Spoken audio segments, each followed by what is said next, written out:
বাচ্চাদের টিফিনে স্কুলে যাওয়ার সময় বা সন্ধ্যার নাস্তার সময় কিন্তু খুব সহজেই বানিয়ে দিতে পারো। এর থেকে কিন্তু ভালো নাস্তা বাচ্চাদের জন্য আর কিছু হতে পারে না। সেটা হচ্ছে কি এই মিল্ক ব্রেকফাস্ট কিভাবে তৈরি করতে হবে তার জন্য কিন্তু তোমাদের ভিডিওটা সঙ্গেই থাকতে হবে। আসসালামু আলাইকুম, welcome my channel my blogs and cooking থেকে সবাইকে স্বাগত।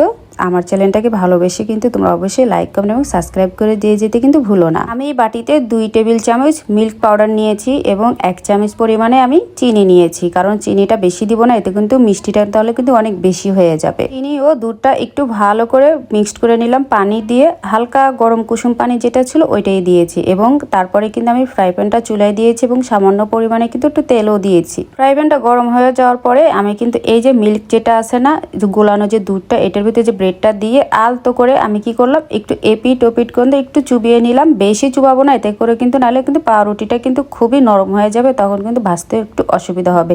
সেই জন্য সামান্য করে জাস্ট আলতো করে এপিট ওপিট দিয়ে কিন্তু ফ্রাই প্যানে দিয়ে দিতে হবে। পাউরুটিগুলো দেওয়ার পরে আমি একটু পরে উল্টাবো, জাস্ট 1 মিনিট বা 2 মিনিট পরে। আরেকটা কথা বন্ধুরা, তোমরা কিন্তু চুলার আঁচটা একদম লো হিটে রাখবে, বেশি বাড়িয়ে দিবে না, এতে করে কিন্তু পুড়ে যাবে। যেহেতু চিনি, তোমরা সবাই জানো চিনি কিন্তু পুড়ে গেলে কিন্তু তখন একটু কালারটা কিন্তু চেঞ্জ হয়ে যাবে, সুতরাং এই বিষয়টা কিন্তু তোমরা মাথায় রাখবে। আমি পাউরুটিগুলো একে একে সবগুলো উল্টে দিচ্ছি এবং তোমরা কিন্তু দেখতে পাচ্ছ বন্ধুরা, পাউরুটি কিন্তু আমার একটাও ভাঙে না এবং কালারটা কিন্তু খুবই সুন্দর আসছে। বন্ধুরা দেখো তো কত সুন্দর করে আমি ভেজেছি এবং একটাও কিন্তু ভেঙে যায় না এবং কালার দুই পাশেই কিন্তু সেম আসছে এবং আর খেতেও কিন্তু এটা খুব মজাদার। বিশেষ করে বাচ্চারা কিন্তু খুবই পছন্দ করে এগুলা। এবং দেখো তো এই ব্রেডটা দেখতে কত লোভনীয় লাগছে না? আমার কাছে মনে হয় বাচ্চারা কিন্তু একটু লুফে নিবে টিফিনের জন্য তাদেরকে দিলে। মিল্ক ব্রেড ফ্রাইটা কেমন লাগলো তোমাদের কাছে বন্ধুরা? দেখতে খুব অসাধারণ লাগছে না এবং লোভনীয় লাগছে না এবং কত সফট হয়েছে। বন্ধুরা তোমাদের ভালোবাসা লাইক কমেন্ট এবং সাবস্ক্রাইব দিয়ে যেতে কিন্তু ভুলো না। And thanks for watching my video.